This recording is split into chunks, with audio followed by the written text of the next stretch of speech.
Okay, we're good to go. So without further ado, may I invite Bettina Hoffmann to the rostrum to present her lecture. Bettina. Thank you very much, and thanks for this invitation. I'm really honored to be here in this the Society of Viola da Gamba. Before beginning, permit me a personal word. I would like to dedicate this talk to the memory of José Vázquez. You may have heard that he passed away only 2 days ago. He was a great gambist and also a great enthusiastic of the Viola da Gamba with his incredible collection of instruments at disposal for everybody who asked it. It was really a great person. And precisely on the subject, on the topic of this, of my talk of this evening, sometimes he joked, being Spanish by adoption. He said, if you steal the origins, the Spanish origins of the Viola da Gamba, I will ban you, I will never speak with you. And now I'm here, I do it, and he can't answer, he can't defend the Spanish origins, and he can't ban me, and that's really a great, great loss. But now, let me share my screen and begin. I hope everybody can see the hen, the very old question, what is first, what came first, the hen or the egg? This question will be declined this evening as what came first, the musical, artistical demandings or the organological, technical, instrumental innovations. And also what came first, the size of the instrument or the playing position. In all our minds is fixed the idea that the Viola da Gamba has its origin in Spain, had its origin in Spain. And this is especially done by this book by Jan Woodfield, everybody knows. Only let me summarize very, very quickly that Woodfield did an important and ample research, especially on iconography in Spain, and found a lot of paintings of both instruments played Gamba way, leg way, in the second half of the 15th century. He found them in Spain, especially in Valencia and in Sardinia. And this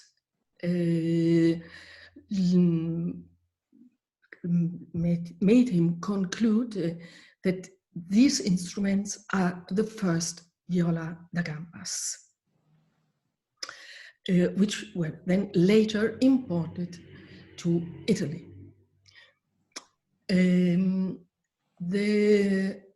I must admit from the beginning that I have not so much news to give to you, not new discoveries of documents or whatever, some smaller thing, but that's not important. But I would like to have a different look at the documents we already know. We begin, as the title of my speech promised.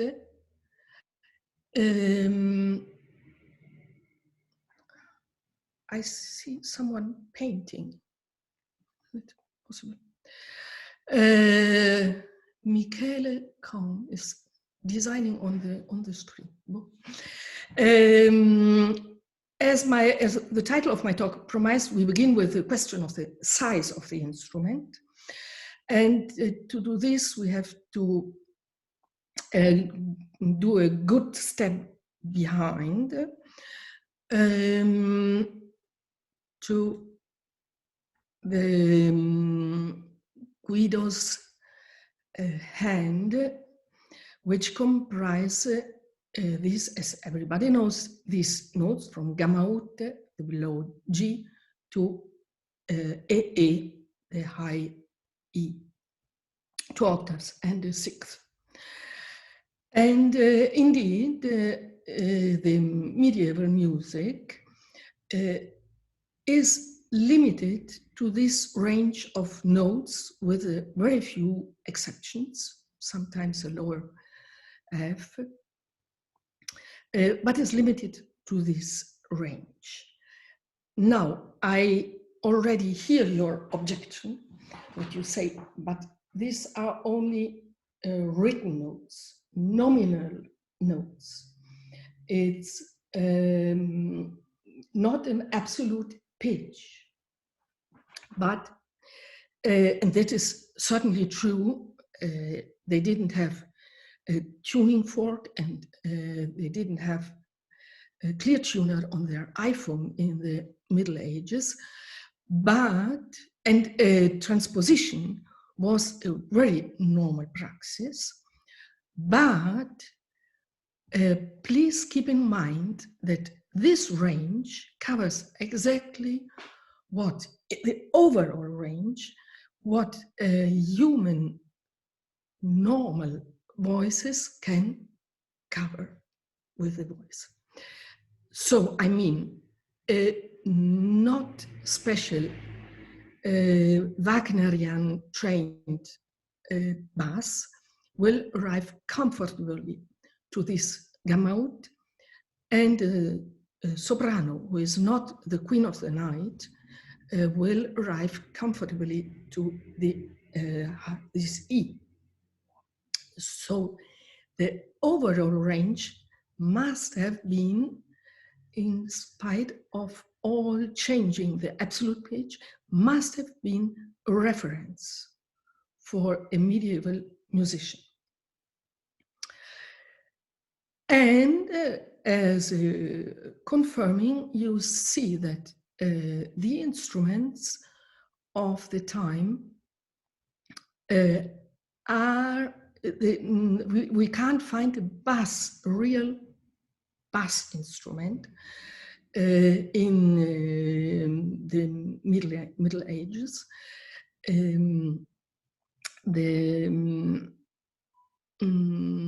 Speaking about bowed instruments, we see, for example, that Hieronymus de Moravia proposes 3 tunings for the fiddle, and these 3 tunings are not by coincidence, begin with the low gamma out, with the G.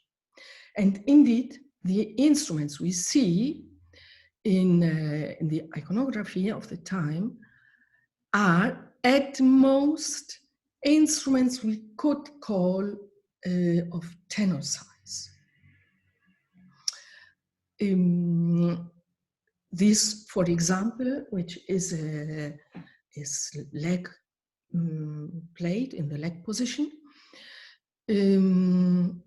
this on the shoulder, and this crosswise before the chest. These are the biggest instruments we find normally in the Middle Ages, with one exception. Very early, the first appearing of the bow instruments in Europe in a Mozarabic manuscript from the 10th century, there are 5 or 6 bigger instruments. But after the instruments, the strings are short as could be useful for playing a low G. Now, in the 15th century, something changes. Here, for example, you see an earlier case of a piece with 3 voices by Matteo da Perugia, so the ars subtilior style, more or less, with 2 voices, tenor and contratenor, both noted in contrabass clef. So the F clef on the 5th line, and accordingly, the low notes are low Ds. And when the century goes on, we find more and more of these low notes, especially, obviously, in the ruling style of the period from the French, Flemish composers. For example, Ockeghem, again, a D,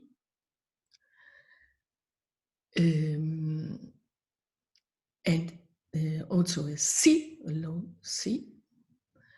And some decades later, Josquin des Prés, even a B flat. Now, you have to object once again that these are not absolute pitches, that all the voices are very low of these pieces with 4 voices, and they could have been easily played or sung much higher at the ease of the musicians. That's certainly true. We know all this very well, but please consider that it's the first time that composers write these low notes. So they are searching something different, and that if your argument is that the range of pieces is chosen according to the modus the composer uses, then I must say these pieces have well done in an octave higher. It would have been the same modus. And moreover, there are some pieces which have an overall range which covers at least 3 octaves. For example, this, from F to F, or this one, from D to D, with a spectacular descent to the underworld at the end of the piece in the bass line, as you see. So I think something really changed in the composition idea of range and color of a piece. And it's here again, hen or egg question. It might have been introduced by the instruments, this descent to the lower register, to the real bass register, or the instruments followed the demands by the composers. But it's a fact, I don't know, I have no answer to this question, but I know that in the same period, more the families of instruments add a real bass instrument. First of all, the brass family. The brass family who adds the trombone in the beginning of the century with its genial invention of the double slide. Then the organ. Here you have an image of a 3-octave keyboard, but from documents we know that also an organ maker, Lorenzo da Prato, made an organ with a keyboard of 4 octaves and a third. The harp, for example, is enlarging also and must be played, as you see here, placed on the floor, no more on the knees. And the lute is, yes, a little bigger than the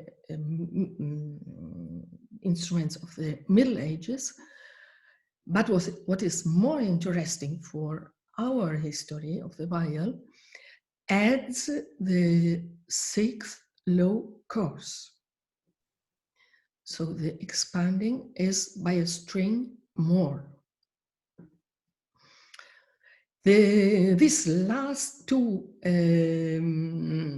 enlargements may be helped by an innovation in string making, or again, hand and egg, maybe have produced new strings, have asked for new strings, because in the same period we have a first information of what today we are used to call catlines, strings.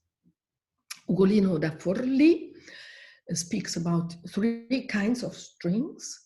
The first is plan. The second is uniformita difformis, or is regularly or has regular unevenness. And this is precisely the roped string, the union of 2 strings.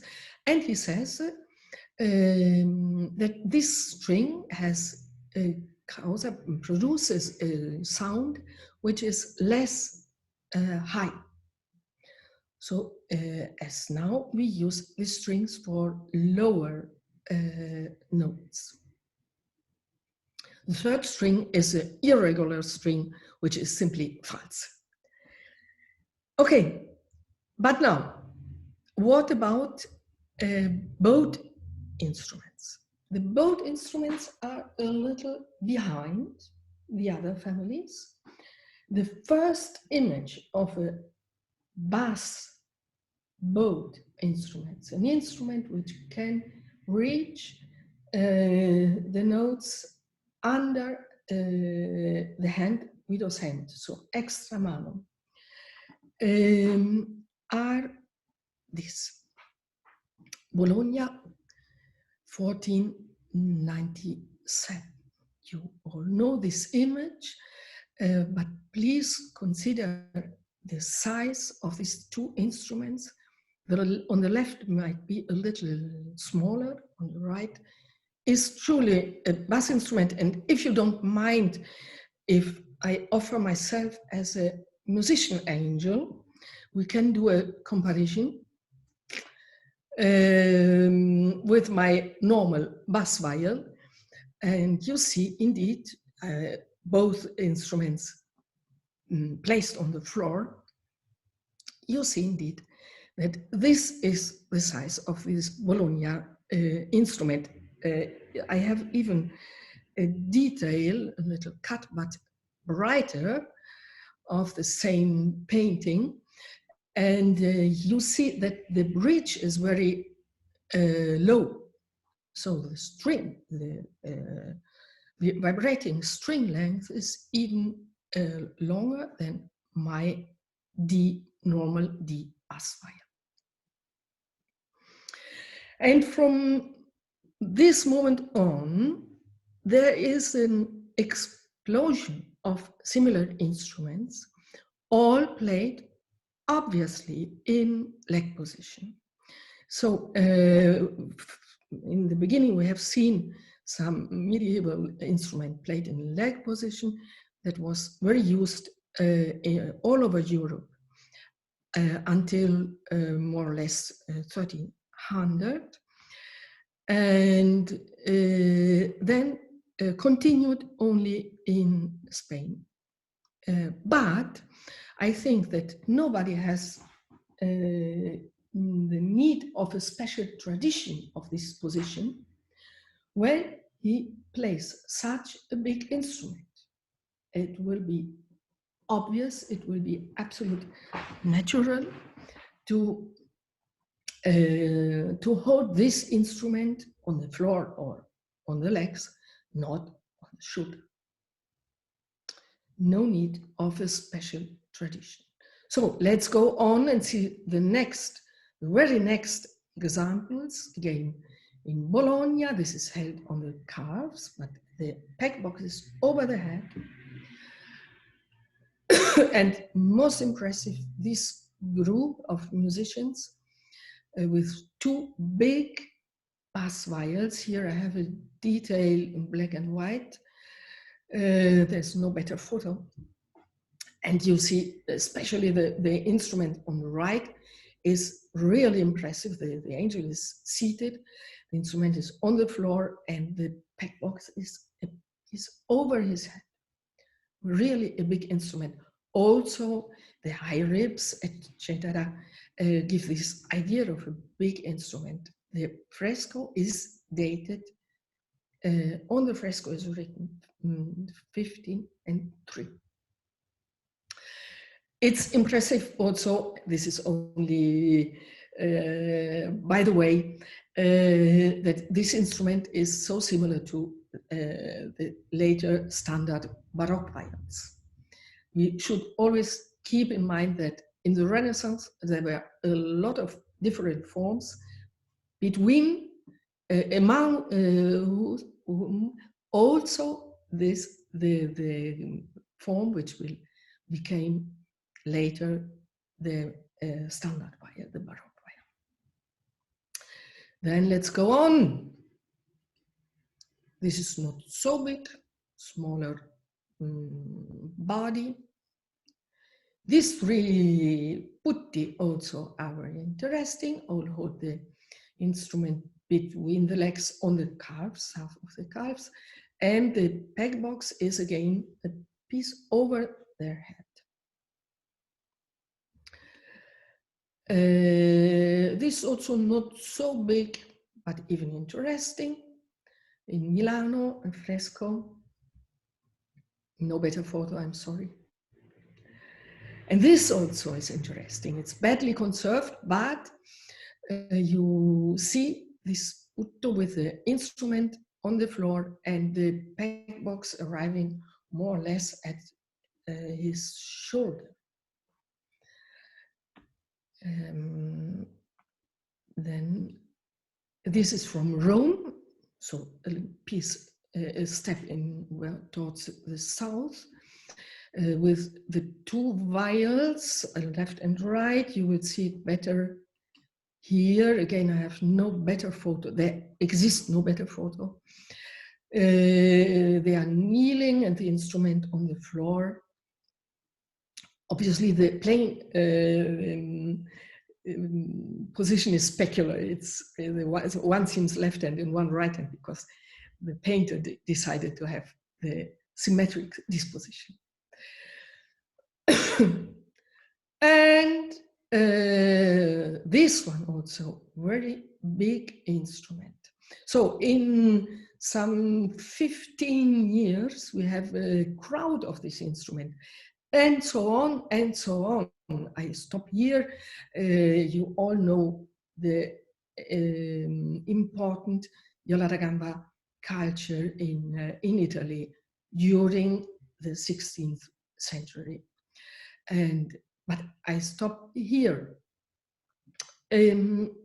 So now let us go back to Woodfield's book and to this illustration. Here he does a comparison between one of those Spanish Sardinian, this is a Sardinian boat instruments he found in his iconographic research. It's the one which is on the title page of his book, with a normal baroque viol, bass viol. He chose the one which is in Simpson's division viol. And as you see, he scaled these instruments in order to have an easier comparison between both.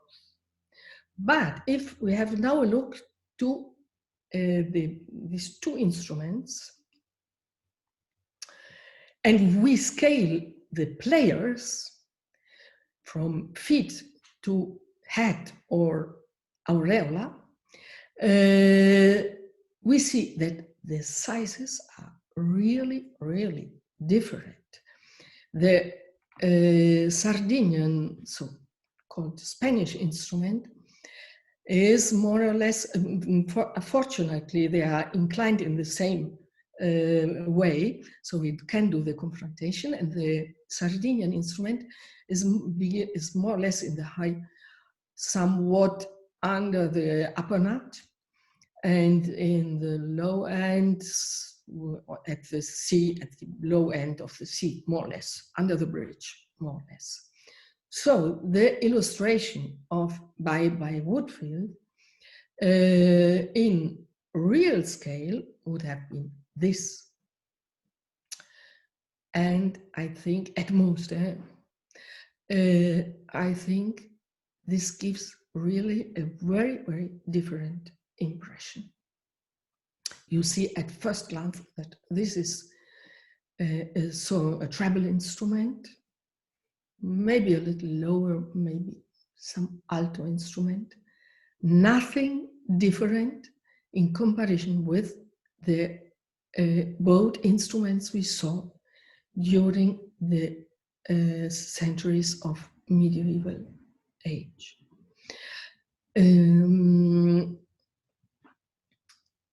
And if we look now to all the images, all the paintings Woodfield assembled in his research, I repeat, important and ample research, we see that none of them are really bigger than the old traditional medieval size. So, for me, I can't see the rupture with the past. I see instruments which I would call familiar fiddles, medieval fiddles. Where is the difference between the many fiddles we see, shoulder plate, arm plate, or leg plate they are, and these instruments?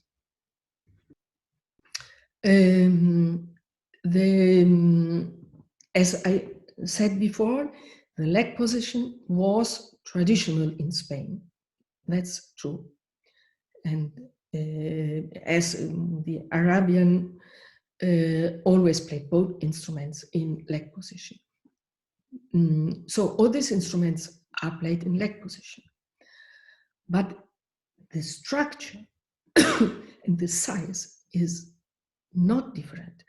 Maybe we have a different impression because of the painting technique.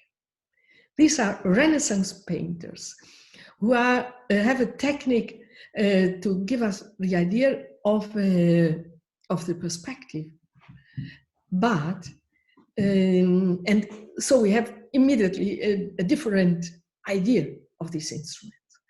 But I repeat, I don't see the structural difference with many, many different instruments played during the Middle Age. as this between 100 and hundreds which exist.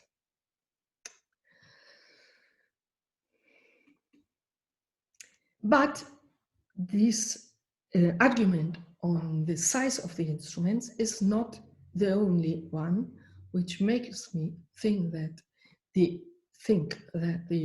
Spanish instruments are in the medieval tradition and the Italians had something new, which is the new Renaissance music. The second argument is the number of strings.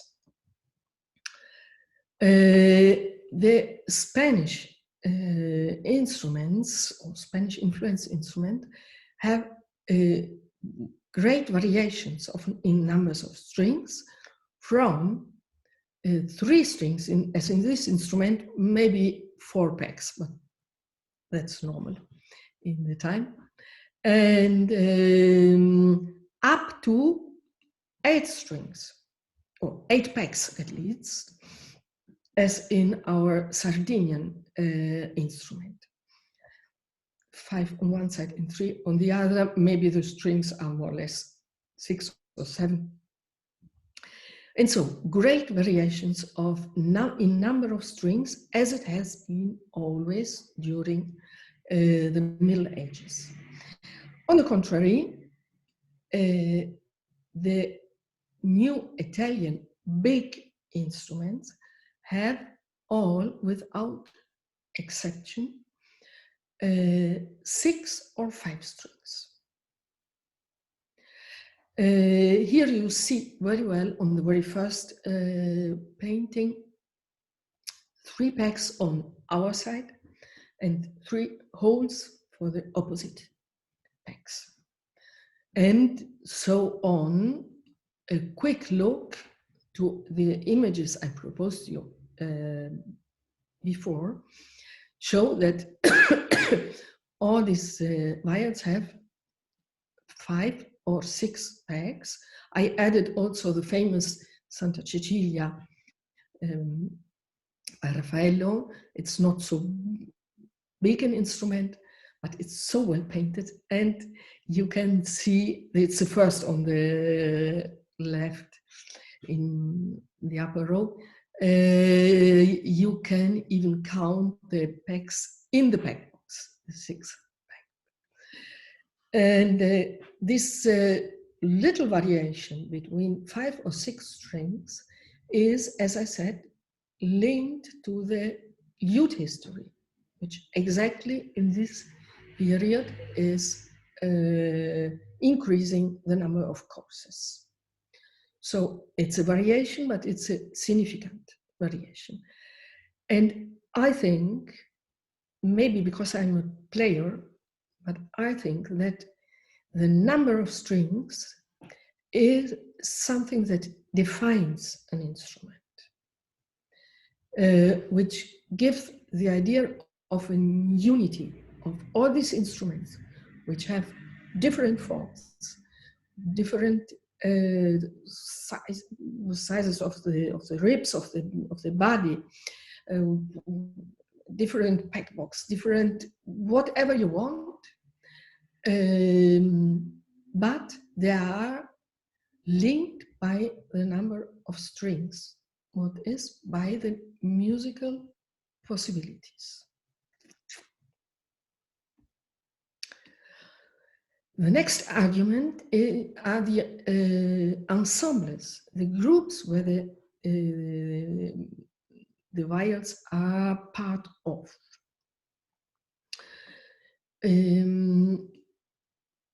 This is all these images, these paintings with the putties you all have already seen. It's a decoration of an organ balcony.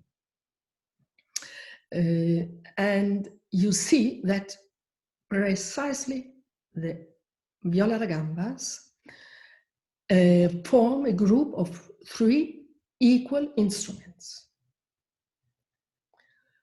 The other 2s two are different string instruments.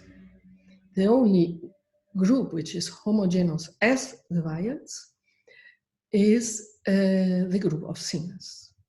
Now,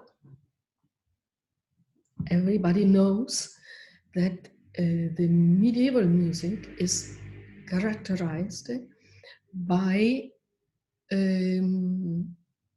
the splitted sound, as we say sometimes, by the union of very different instruments of different families. We see this in the iconography, and we find it also in some rare document.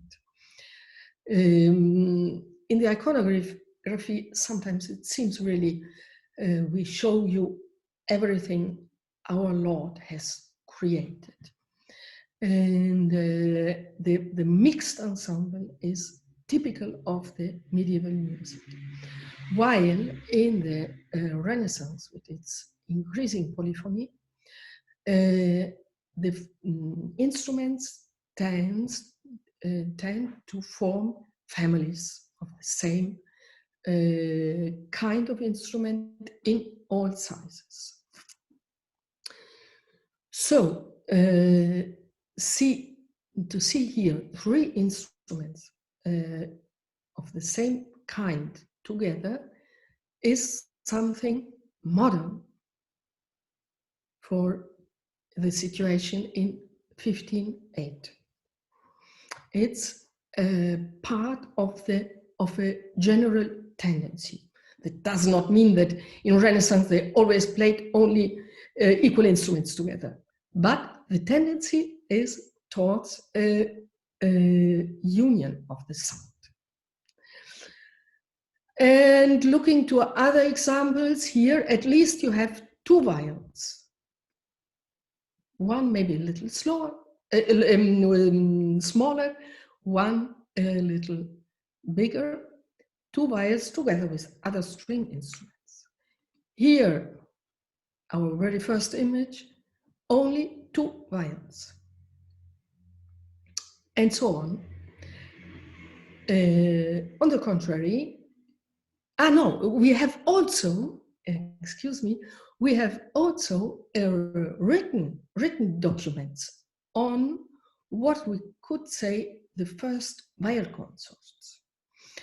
This is a letter from Lorenzo da Pavia, instrument maker who didn't live in Pavia but in Venice, and who wrote to Isabella d'Este, sister of the Duke of Ferrara, Alfonso d'Este, and he wrote, Don Alfonso, who is here in Venice, asked me to make for him 5 bow viols with the greatest urgency. It's no use me telling him that I can't make them. He insists that I do so at all cost. His Excellency wants to learn to play. So 5 bow viols, 5 viole d'arco. Maybe, by the way, I can take the occasion to correct a translation error, which is diffused in every English writing that quotes this letter, because someone, I don't know who, translated "El vuole a tutti I modi del mondo che li facci" with he wants me to do them in all sizes. And so it seems a hint to the different sizes of these instruments. But a tutti I modi del mondo is an Italian idiomatic expression, which means, as I have translated it, at all costs in the world. So nothing, it's only to emphasize on the urgency of Alfonso d'Este. So please, when you find it, correct it, because it's narrow, which is shared everywhere. Okay, anyway, His Excellency wants to learn to play. Now, this is 99 going on. We see that His Excellency has learned. It, I don't know whether he convinced Lorenzo da Pavia to make this viol, even 6, one more, or someone other, but at the wedding festivities of Alfonso d'Este, one of the most important dukes of Italy, played himself in a group of 6 viols. Don Alfonso among the performers.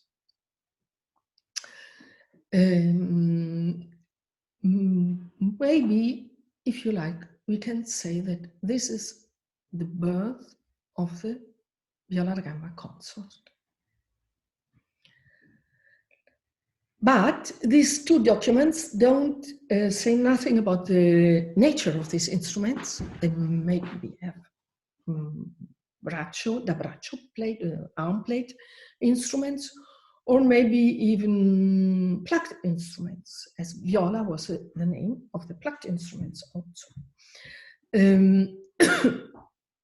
But we are very fortunate because a few years later, in an inventory of from Ferrara, we read about viole da Gamba. The first time this name appears, 6 in number with 6 bows. So certainly bowed instruments, and certainly da Gamba, so big instruments which must be played da Gamba.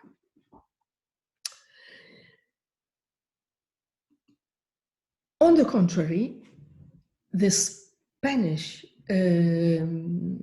bowed instruments are all part of very, very mixed ensembles. Here is a spectacular fresco, the frescoes from Valencia, and you see every kind of instrument, plucked,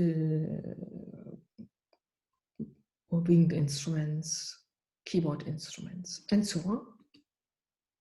Here we have our Sardinian instrument with its companions. You see a harp, a pipe and tabor, lute, a viola de mano, and the percussion instrument. Here you have even a little group of 3 different instruments. So also in the formation, in the instrumental combination, these Spanish instruments are perfectly in the tradition of the Middle Age.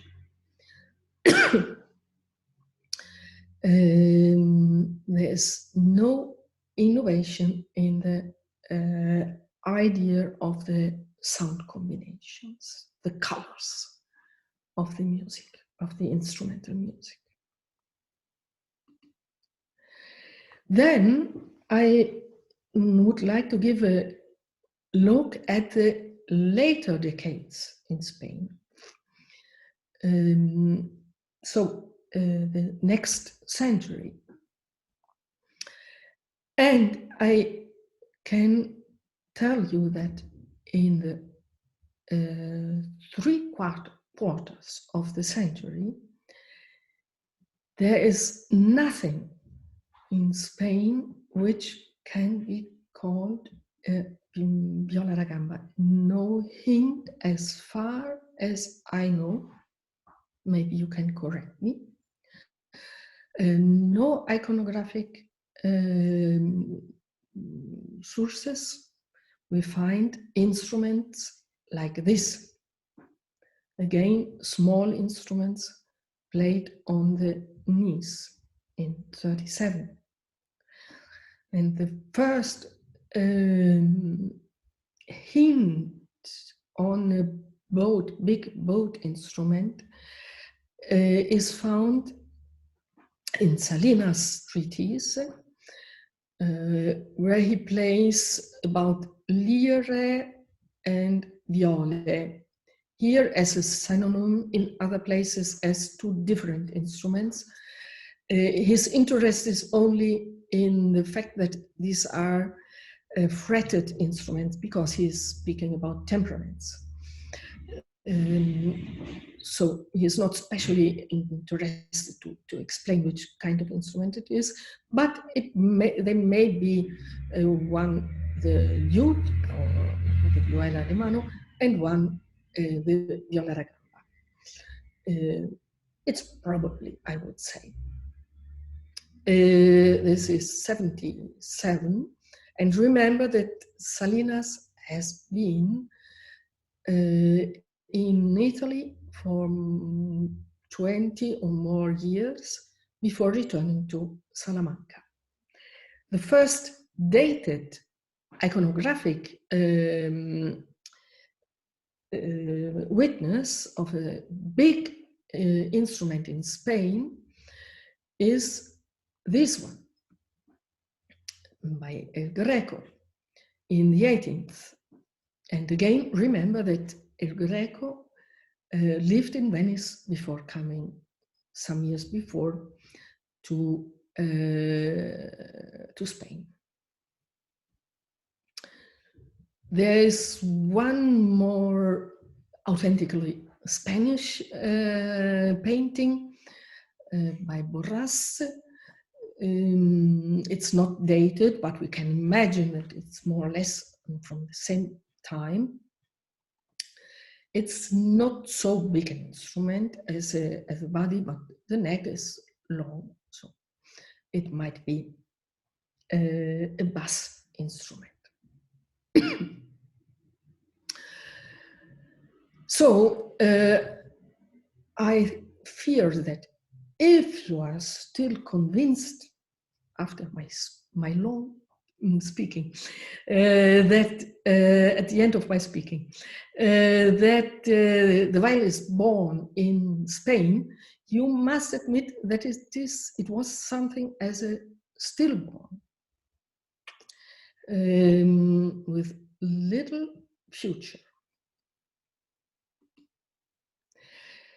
The last thing I want to discuss with you, aspect, is about the Neapolitan links, because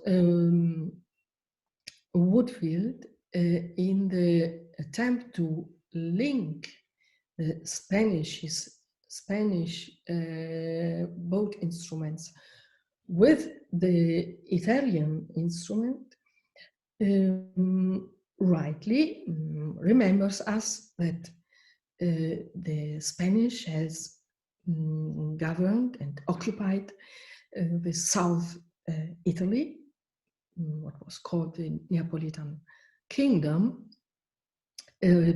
precisely from the mid-century, mid-15th century. And so he states that this, if we find in Italy an instrument which is called Neapolitan or from Naples, it might be there because of the influence of Spain's in South Italy. That's certainly true. I would not overestimate this argument, but it's certainly right. Now, here he said, not surprisingly, the presence of Spaniards in Naples throughout the second half of 15th century resulted in an inflow of instruments from Spanish. Okay, I agree. But now let us have a look to these Neapolitan instruments he lists in this page of his book.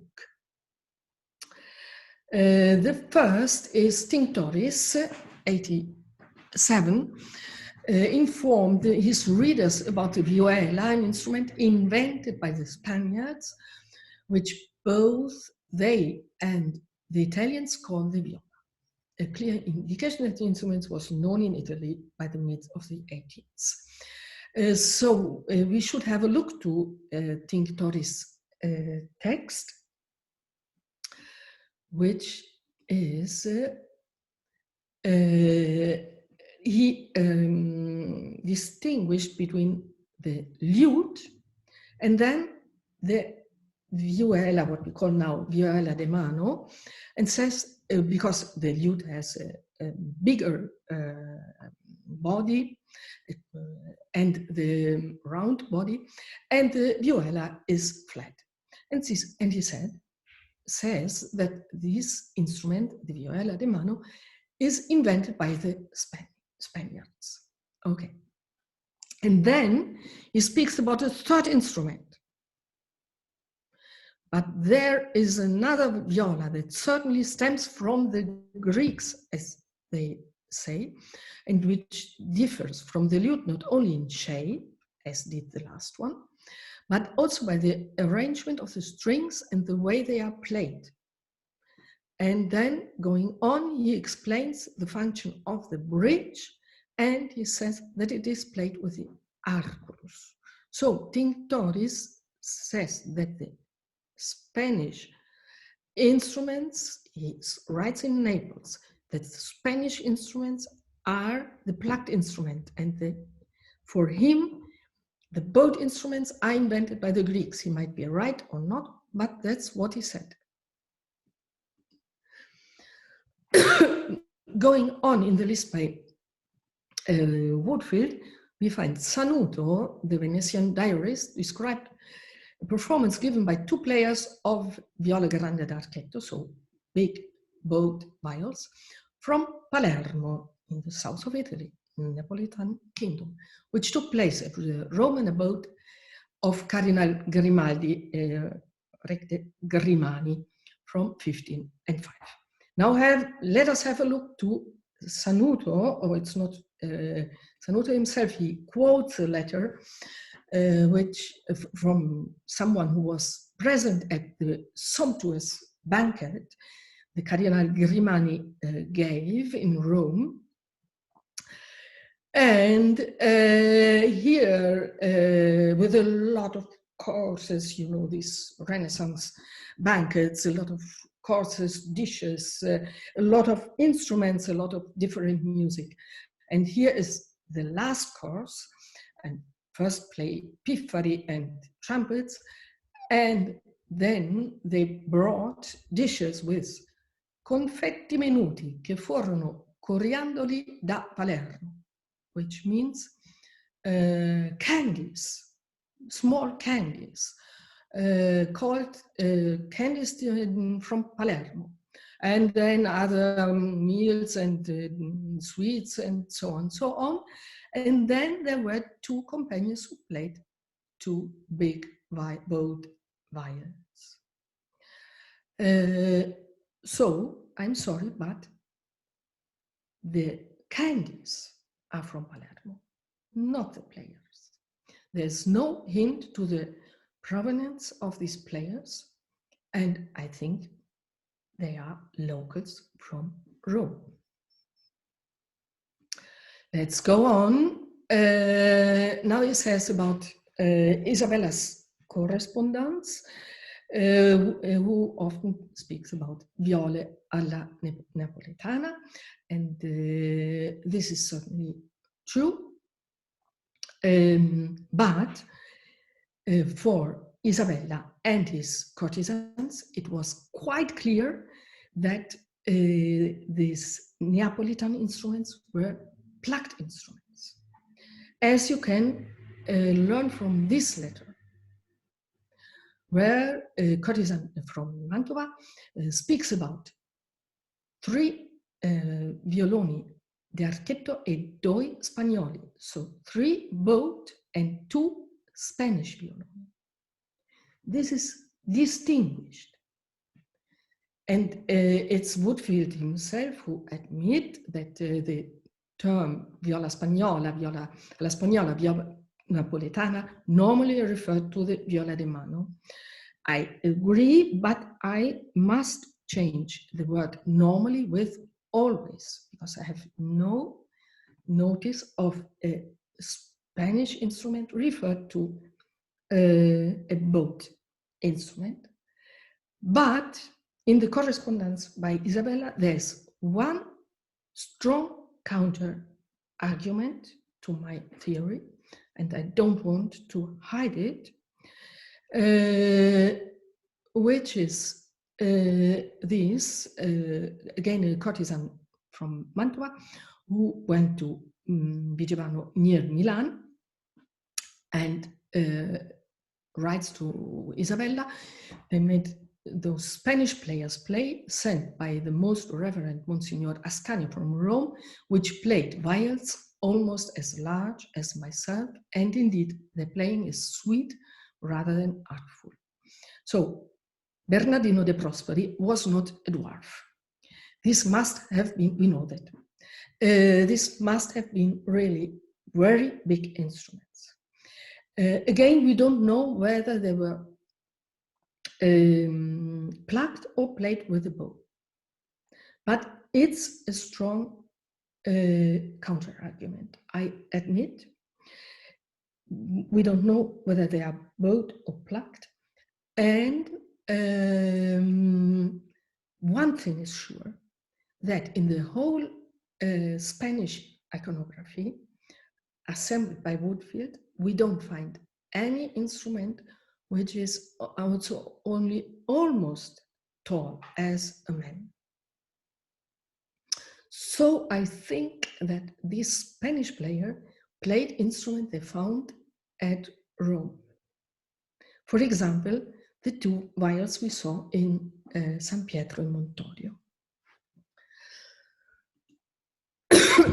Last, and with this I have finished, last thing in the list of Neapolitan instruments, where Woodfield quotes Vincenzo Galilei, who believed that the viol had actually originated in the kingdom of Naples.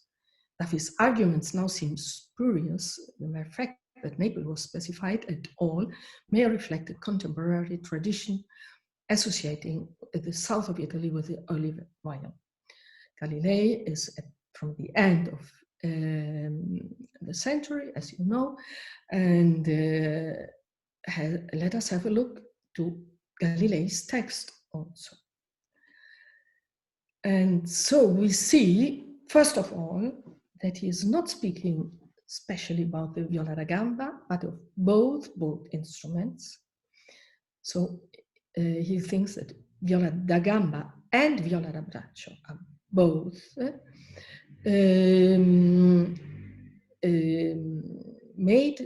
invented. The authors of viola da gamba and da braccio are the Italians.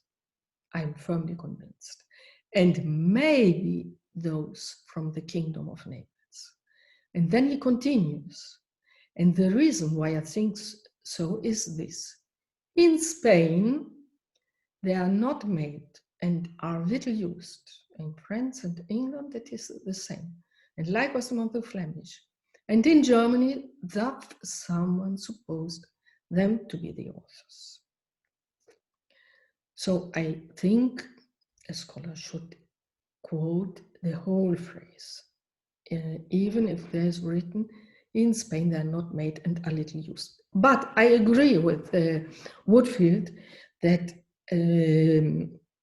Galilei, writing some 80 years after the first appearance of the bass bowed instruments, the viola da gamba, in Italy, maybe had disinformed. It's not, I wouldn't take this as a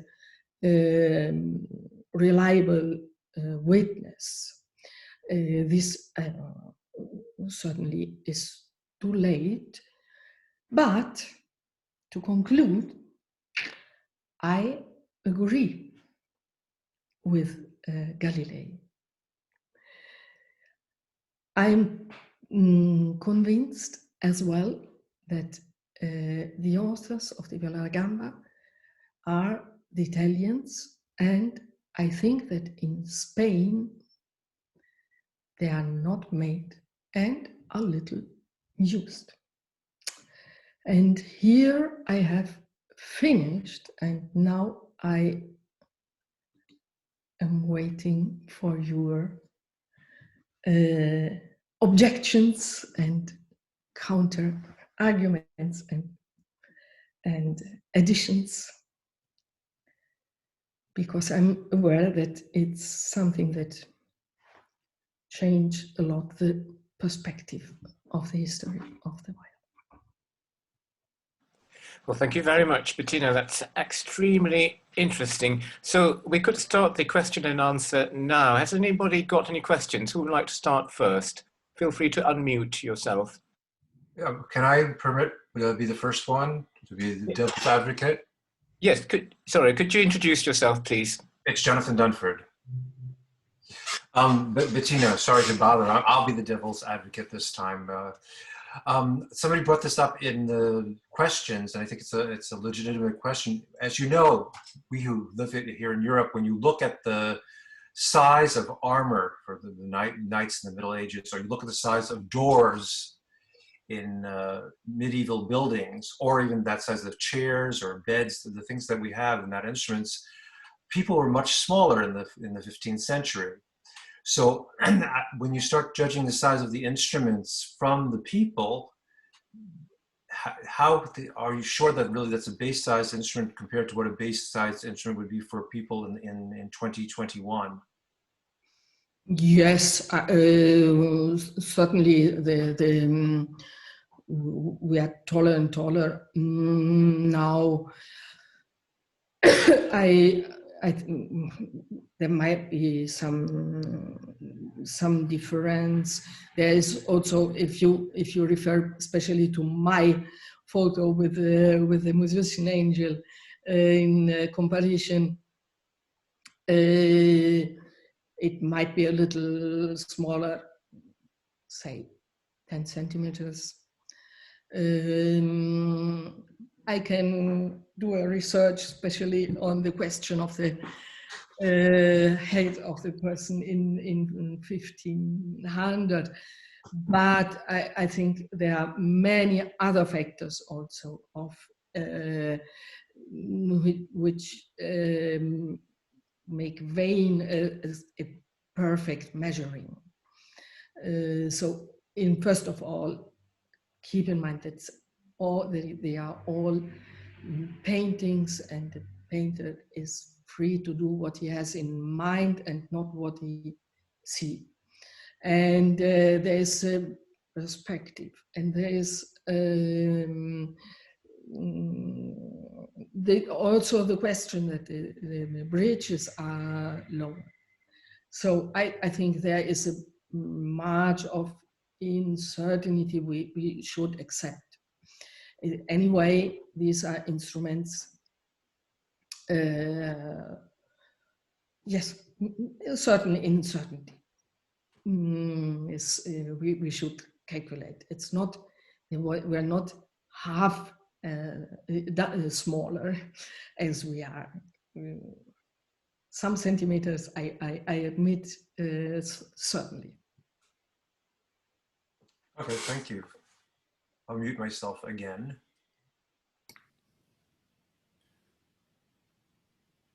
May I, Bettina, thank you very much for a wonderful talk. And I'm very much on your side, I think. I don't know what Jose would have said to rebut your arguments had he been here. But one question that you didn't really look at, I think, is the music itself that has survived from around 1500 that consorts of viols could have played. And most of that seems to me to be by composers who were working in Italy, which would support your argument that they're writing music that was played on the consorts of viola that people like the d'Este family were collecting. I don't know of comparable Spanish consort music or music without words that would be played. So is that another argument that would support your view? Yes, thank you. But I think not. Because I would love to have one more argument. But I think not, because the viols, as every instrument, played vocal music as well as instrumental music. And if we have instrumental music, it's not at all said that it's for, especially for viol concert. It's for, as you know, certainly it's for every possible combination of instruments, and vice versa. Vocal music was performed, vocal music only with the exception of liturgical sacred music. All the rest, secular music, and also motets and not liturgical polyphony, was performed by singers mixed with instruments. So we should not look for special music for viol concert. That's not the question for the music of this time, I think. Yes, I agree entirely with that. What I was suggesting was that the composers whose music was probably played by those instruments, whether it had words to start with or not, of the generation of Josquin, Obrecht, Martini, Isaac, and so on, they were mostly working in Italy rather than in Spain. Yes, sure. That's absolutely true. The French, Flemish composers were the king of Italy in this kings of Italy in this time. Yes, and this might have given an important how do you say, impulse for instrument making also. Might be. Yes, that's true. Has anyone else got questions? There were a few observations in the chat, for example, by Michael Fleming. Michael, you mentioned about the Boras painting. Perhaps you would like to address that to Bettina? I was merely pointing out that the frets were spaced with the narrowest spacings near the nut, getting progressively wider as you get down towards the bridge. And that suggests to me that the artist was not particularly familiar with that sort of instrument. Sure, so this is quite normal, I would say, in this painting, which is not the high school of Flemish painting, where you can see the smallest detail. You have to look always to these paintings for what they want to say, and not more, and also what the painter can say. But in this case, what you want to say. And I don't remember what you are referring to specially, but for a painter, it might be more than enough if he gave a sign to say, here are frets somewhere. Thank you. Any other questions? There were observations from Peter Wendland, for example, on clef, and John Bryan, you mentioned something about interpreting sizes from images, but maybe that's already been addressed. Peter, would you like to say anything about the clef in one of the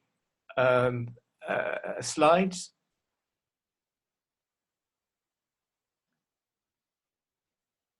Maybe he's not here anymore. Robert Frost, did you have a question to ask? No, I just wanted to make sure that you knew I was here. Thank you. I'm here, B. Hello, Peter. Peter is here, but he was muted. Yeah, I just referred to the first graphic of the range of the instruments from a bass clef to a violin clef. I thought the violin clef should have an 8 underneath to see the transaction. I think it was an octave jump in the graphic. I didn't understand which graphic you are. One of the first, when you spoke about the range of the instruments from bottom G to top E. And you could ask it in German if you like. Ja, den Tonumfang von den Instrumenten, den man auch gesungen hat, vom tiefen G bis zum hohen E. Ja. Und dann kam ein Wechsel zum Violinschlüssel und ich dachte, da müsste eine 8 drunter sein. Nein, nein. Dann habe ich das falsch verstanden. No. In the high, it goes up to the E, which is in the fourth space in high of the violin clef. Okay. It's this one. Yes, there are. The hand has 2 octaves and a 6. Okay, thank you. That's it. Suzanne has raised a hand, and do you have a question for us, Suzanne?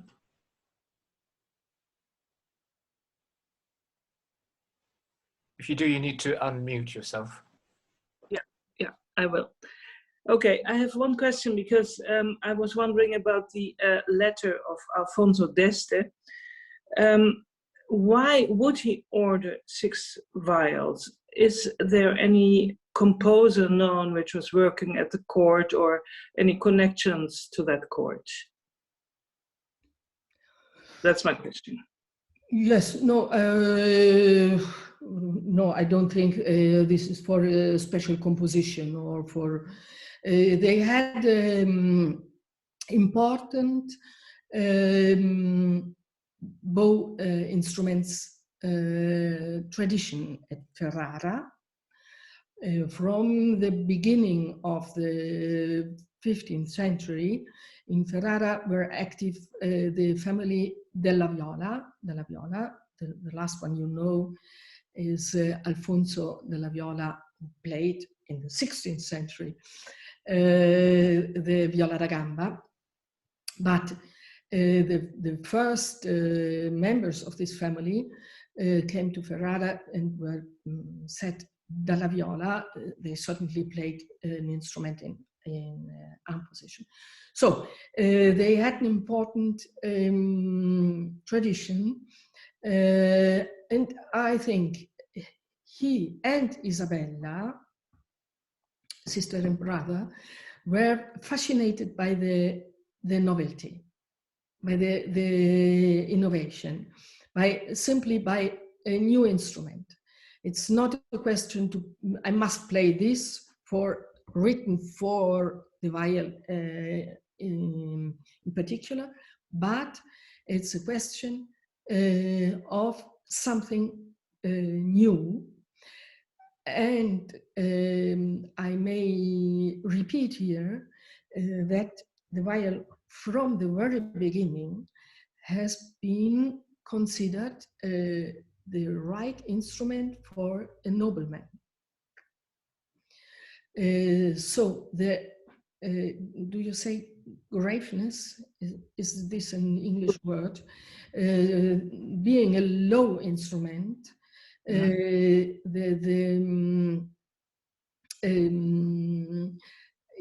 a factor which makes a nobleman ponderated and something which is not too quick or high or something. It's an instrument which you play seated. So when you come to the king or the duke is seated, and the servi, the person, the others are stand without sitting. So the seating position is something noble. And this you see it also in the Courtesan by Baldassare Castiglione, where he said that a group of viols is a music which can be adapted right for a nobleman. And so I think it was simply the fascination of something new, and he thought it gave him gave a good idea of his being the chief of an important Italian state. And do we know which music they played? No. Okay.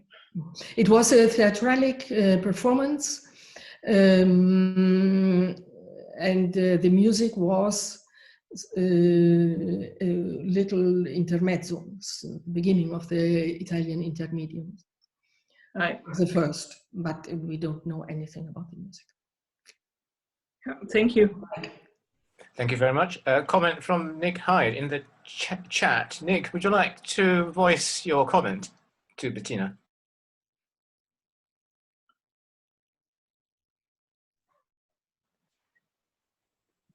Can you hear me? Yes, now I can hear. Can you hear me? Yes.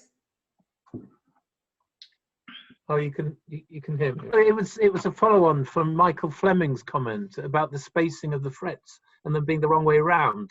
I just thought that the artist may have known exactly what he was doing, but he just was making a joke at the expense of the patron who was so uncultured he wouldn't know that the instrument would work that way round, or perhaps at the expense of the person depicted in the painting playing that instrument, who was so incompetent that it wouldn't make any difference which way round they were. That's all I was thinking. Maybe. I like it. If it was a fresco, the patron would be God.